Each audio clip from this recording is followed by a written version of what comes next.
Abantu benshi bashenguwe n'urupfu rw'uyu mupolisi mu by'ukuri w'umukobwa wapfuye azize impanuka.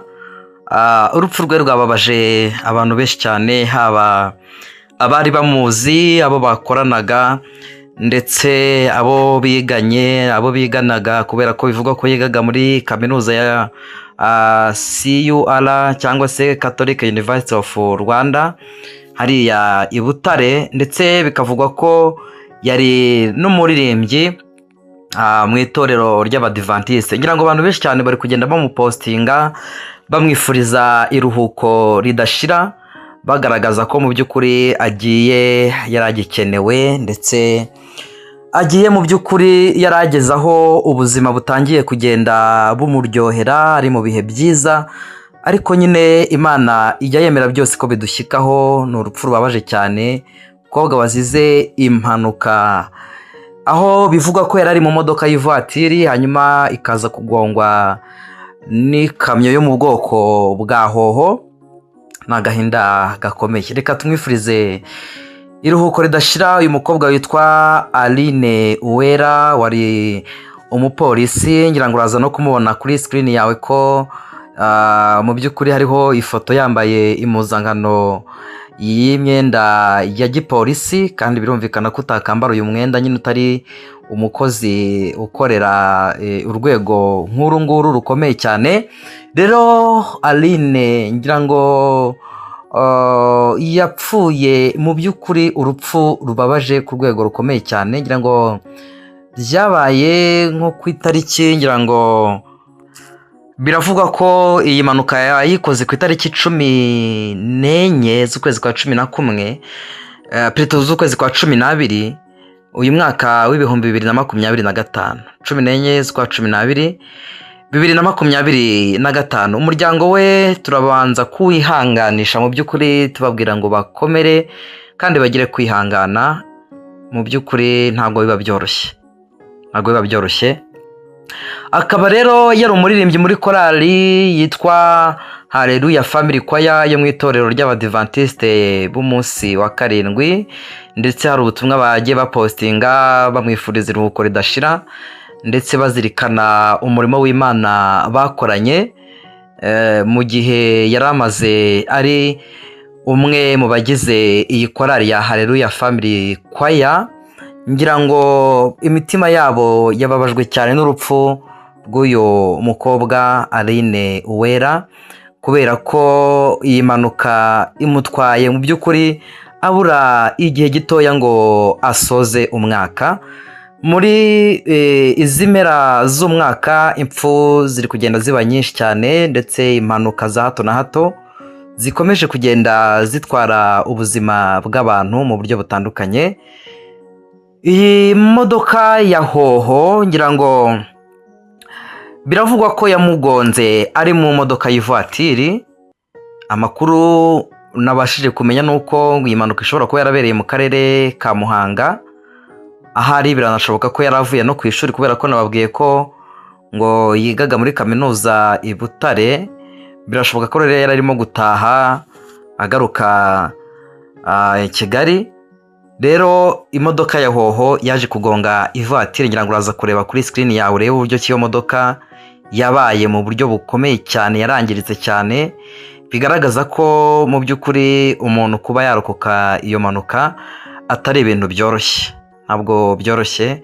Hanyuma rero niyo mpamvu mbabwira nti mu by'ukuri ubu buzima cyangwa se iyi si tubaho duhura na byinshi bitubabaza. Ni nako umuririmbyi yaririmbye aravuga ngo muri iyi si duhura na byinshi bitubabaza, ndetse ubu buzima ni ubuzima buzima. Igihe kiragira umuntu akibagirana akava ku iyi si, ariko iyo yakoze ibyiza agakora imirimo myiza, abantu bahora bazirikana ibyiza yakoze. Niyo mpamvu hari abantu usanga bamaze igihe baratabarutse, ariko ugasanga ibyiza basize bakoze birabavugira. Umuntu akavuga ati runaka nubwo yagiye ariko yari umugabo, nubwo runaka yagiye yakoze byiza mu gihe cye. Ni nayo mpamvu mvuga nti mu gihe wowe ukiri muzima ugifite ayo mahirwe yo kuba ugihumeka, gerageza gukora ibyiza ku buryo uzasiga inkuru nziza imusozi mu gihe cyawe cyo gutabaruka uvuye kuri iyi si y'abazima. Uzagende mu by'ukuri udasize inkuru mbi imusozi, kuko iyi si twayijeho ariko ntabwo tuzayituraho ubuziraherezo. Pawulo niyo mpamvu yanditse aravuga ngo ariko twebweho iwacu ni mu ijuru. Aravuga ngo ni naho dutegereje umukiza ko azava. Ubwo iwacu ari mu ijuru rero biradusaba guhora twiteguye, guhora turi maso, kuko tutazi ngo ese ni ryari uyu mwuka muhumeka uzatandukana n'umubiri, Kristo akongera kwisubiza umwuka, hanyuma umubiri nawe ukajya mu gitaka. Ni byiza ko umuntu ahora azirikana ko ubu buzima tubamo bwa buri munsi, igihe kizagera tukamburwa uyu mwuka, umuntu agapfa, umuntu wese azapfa. Umuntu wese azapfa, kandi Yesu urupfu yarugize irembo. Umuririmbyi yararirimbye aravuga ngo ningera ku nkombe ya rwa ruzi uzame gutinyuka, amazi maremare y'urupfu nyambuke ngere mu ijuru. Nta na rimwe umuntu ashobora kuzagera mu bwami bw'Imana atanyuze mu rupfu. Urupfu tugomba kurunyuramo uko byagenda kose, ahubwo mu gihe ukiri muzima ufite amahirwe menshi akomeye cyane yo gukosora ibintu byinshi bishobora gutuma Imana itakwishimira.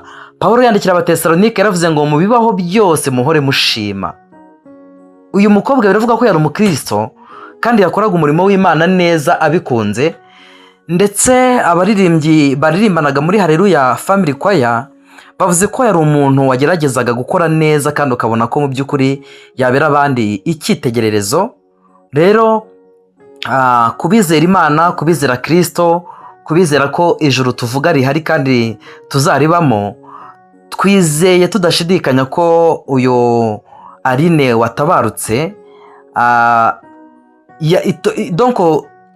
yabaye umugeni wa Kristo, cyangwa se itorero ryakiriye, ryashingiye ijuru.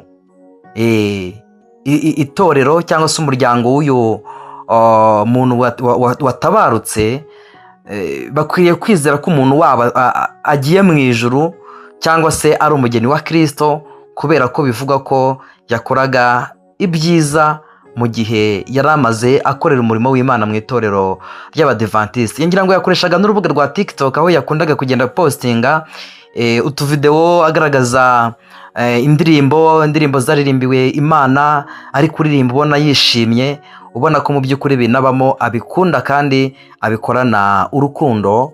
Ni nayo mpamvu Bibiliya ivuga ngo umwuka nawe aravuga ati ye nibaruhuke imiruho n'imihati yabo, kuko imirimo yabo ijyanye nabo ibakurikiye. Imirimo dukorera mu isi tuyikoranye urukundo ni nayo izaduherekeza, kandi tuzambikwa amakamba bingana n'imirimo myiza twakoze tukiri mu isi. Abapfuye ibyabo byararangiye, ariko abakiri bazima baracyafite amahirwe menshi yo kugerageza gukora ibyiza bituma bemerwa n'Imana. Ngayo nguko rero reka twihanganishe umuryango we, twihanganishe abapolisi bagenzi be bakoranaga, abari bamuzi, inshuti n'abavandimwe, abaririmbyi baririmbanaga, itorero ry'Abadiventiste muri rusange, kubera ko hari benshi nabonye bapostinze uyu mukobwa bavuga ko bababajwe n'urupfu rwe. Birumvikana iyo umuntu avuye mu bandi agatabaruka, babivuze ngo urugendo rwe ararusoje, ariko kandi nanone abasigaye nibo baba basigaranye umukoro ukomeye, ariko kandi bakababazwa n'uwabo ubavuyemo. Urupfu rero ni ikintu kitamenyerwa, turababara n'ibyo tukarira, ariko kandi nanone twizera ko mu gitondo cya kabiri cy'umuzuko abizeye Kristo bazongera bakamubona, abari inshuti ze, abo mu muryango we bazongera bakamubona mu by'ukuri. Ngayo nguko rero abagize ibyago mwese mwihangane kandi mugire gukomera. Hanyuma kandi nkomeze mvuga ni namwe mutameze neza ku mpamvu z'uburwayi, mwese Imana iborohereze kugira ngo ibintu byose birusheho kugenda neza cyane. Abafite ibibazo by'ubushomeri, abafite inzara, ubukene, yewe hari abadukurikiranye barabuze urubyaro, abo nabo turabazirikana mu isengesho tugira tuti Imana y'amahoro uko yagiriye neza Hana akabona urubyaro mu zabukuru, ko yagiriye neza Aburahamu na Sara na ba Elizabeth ndetse n'abandi batandukanye, abo nabo Imana ibaha urubyaro kugira ngo ibaremere amashimwe. Ndabakunda cyane, ntugende udakoze subscribe kuri channel yacu kugira ngo ibiganiro byacu bikugerereho igihe. Mwari kumwe na Dani, ndabakunda cyane, duhurire mu nkuru zacu ziri imbere.